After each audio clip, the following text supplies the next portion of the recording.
ကျွန်တော်တို့ဒီတခါအခေါက်လက်စုပ်ပြုလုပ်ပုံအဆင့်ဆင့်ကိုဗီဒီယိုဖိုင်လေးနဲ့ဘူးတူရရအောင်ဖော်ပြပေးသွားမှာပဲဖြစ်ပါတယ်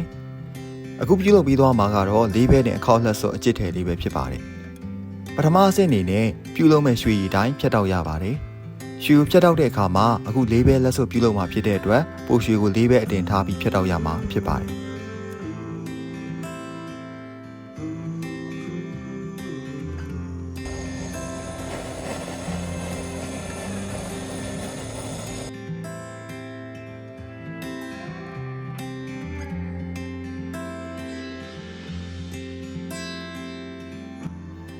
ဖြတ်တောက်ပြီးတဲ့အခါပြုလုပ်မဲ့ဒီဇိုင်းပုံမူတည်ပြီးနန်းထိုးပေးရပါမယ်။နန်းထိုးတယ်ဆိုတာကတော့ကျွန်တော်တို့မုတ်ဖက်ကြိတ်လိုမျိုးပဲကိုလိုချင်တဲ့ပုံတံအရွယ်စားပုံမူတည်ပြီးအပြား၄တောင်ကျိန်ချမ်းစသည်ဖြင့်ပုံဖော်ခြင်းပဲဖြစ်ပါတယ်။နန်းထိုးပြီးတဲ့အခါမှာရွှေကိုပျော့ပြောင်းသွားအောင်ကျွန်တော်တို့မီးအောင်ပေးရပါတယ်။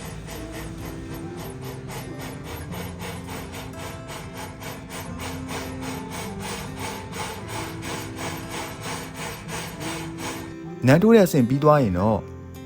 ဝစ်စင်မဲ့ customer ရဲ့လက်တိုင်းဆိုင်ပုံမူတည်ပြီးကွင်းပတ်ပေးရပါတယ်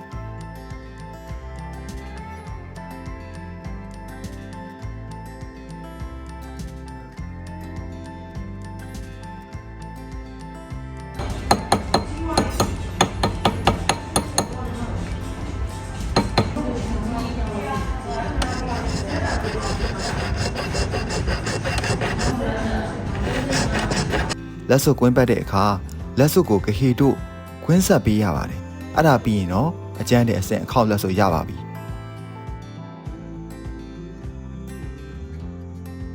အခေါက်လက်စုပ်ကို customer order အတိုင်းအလေးချိန်မှန်အောင်အနည်းဆက်ဆုံးပိုးရွှေကိုဒဇင်းနဲ့တိုက်ပြီးရှော့ချပေးရပါတယ်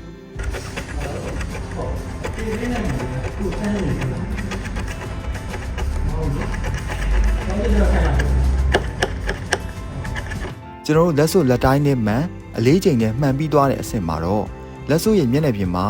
အစင်းရအကြီးတွေပြောက်အောင်ချစ်တန်နဲ့ချစ်ပြီးအစင်းရအသေးတွေပြောက်အောင်တော့မြေစင်းမြေနီနဲ့တိုက်ချုပ်အယောင်တင်ပေးရမှာပါမြေစင်းမြေနီနဲ့အယောင်တင်ပြီးတဲ့အခါမှာတော့လက်စုပ်ကိုဝါရှင်နဲ့အပူပေးစေးကြောတန့်စင်ပေးရပါတယ်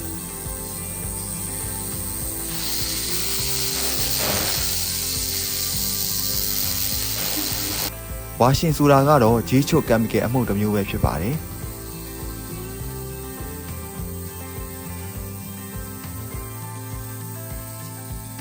ဝါရှင်အမှုန့်ဖြော်ထားတဲ့အရည်နဲ့စေးကြောတန့်စင်ပြီးတဲ့အခါမှာတော့လက်စွပ်ကိုအချောက်ခံပြီးချောမွေ့အောင်တန်တိုင်းကင်မိုးသည့်အရည်တို့နဲ့ထပ်မံပုတ်တိုက်ပေးရပါတယ်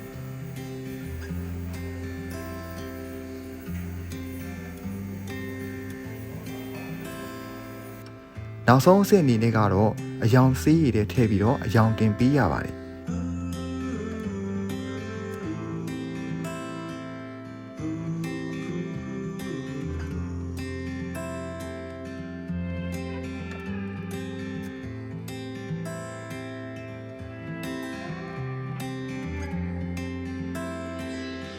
ဒီအဆင့်တွေအကုန်ပြီးသွားတဲ့အခါမှာတော့ကျွန်တော် customer order လေးအတိုင်းလေးဘဲတင်100% အခောက်ရွှေလက်စုပ်လေးရပါပြီ